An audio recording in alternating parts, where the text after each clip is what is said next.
Hello, I'm Osfey, and welcome to Chapter 12 of my Fire Emblem 8 0% Growths Reverse Recruitment LTC. Now before we start the chapter, we have some units to promote, the first of which is Joshua, who we're going to be promoting to a Swordmaster. He started at level 9, and we fed him a single kill last chapter. We let him kill an Entombed, which gave him a full level up.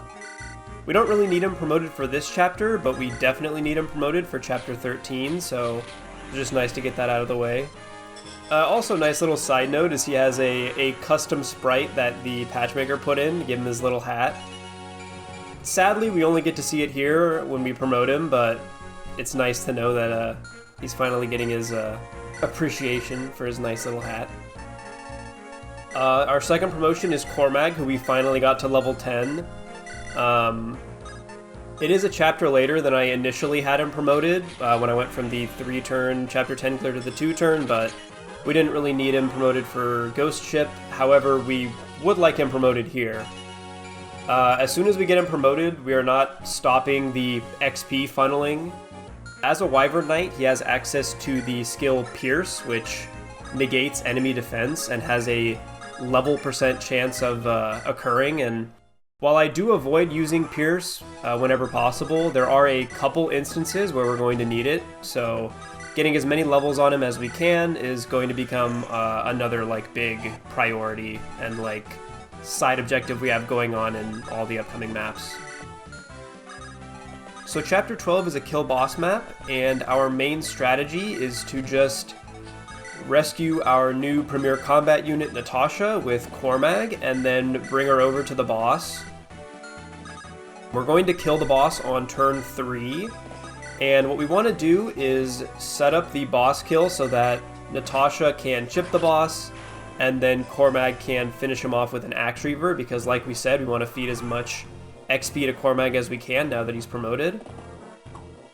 To do this, we did a little RNG manipulation specifically to get the Cyclops boss to roll down on resistance, and what this allows us to do is, along with giving Natasha an energy ring, it allows us to perfectly chip the boss down to 9 HP, which is the exact amount of damage Cormag can do with an Axe Reaver. So just a little stat manip to allow us to finish off the boss with Cormag. Something really interesting about this enemy phase is that it kind of shows off how manipulatable the enemy AI is, or I guess how abusable it is.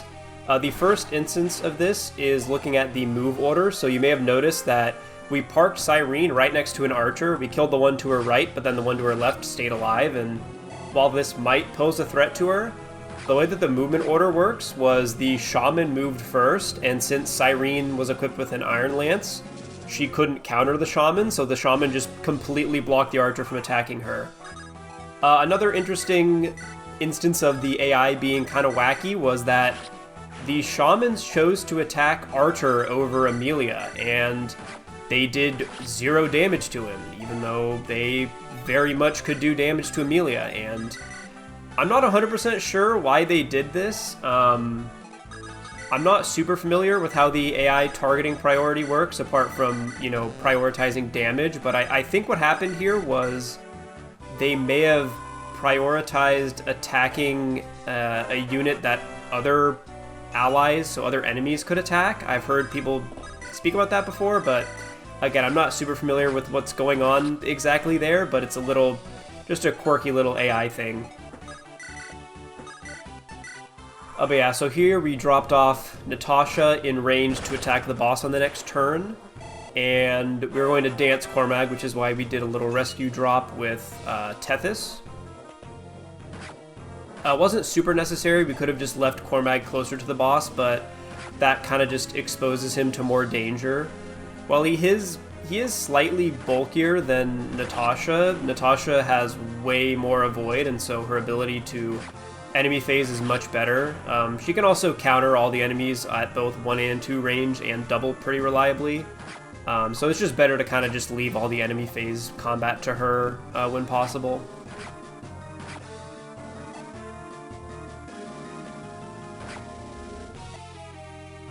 I mentioned we gave Natasha the energy ring so that she could chip the Cyclops down to the perfect amount of HP to let Cormag finish her off, but giving her the energy ring in particular is important for many more reasons. It's just the first instance where it's very helpful. As our main warp user, and I guess our only warp user for the run, every 2 magic she gets is 1 extra warp range, so she goes from 8 warp range to 9 warp range, which actually makes some clears possible in the future that would otherwise not be possible, so another reason why it's very useful. Also, just combat in general, there are some enemies, especially once we get into the late game, where having that extra 2 damage and 4 overall damage on any enemy she can double actually lets her one-round some enemies that otherwise she wouldn't be able to, or in some specific scenarios coming up, there are enemies where if they roll high on resistance, she can't one-round them, but if we give her the energy ring, she always one-rounds them. So yeah, there's the setup, gets the boss perfectly down to 9 HP.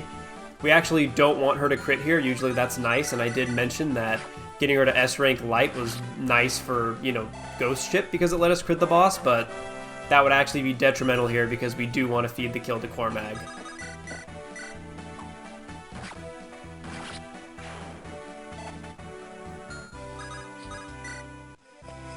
There, we just recruited the Ewan replacement Colm, and as long as he survives the rest of the map, which he will because we're ending it this player phase, we'll get Naomi, the Marissa replacement.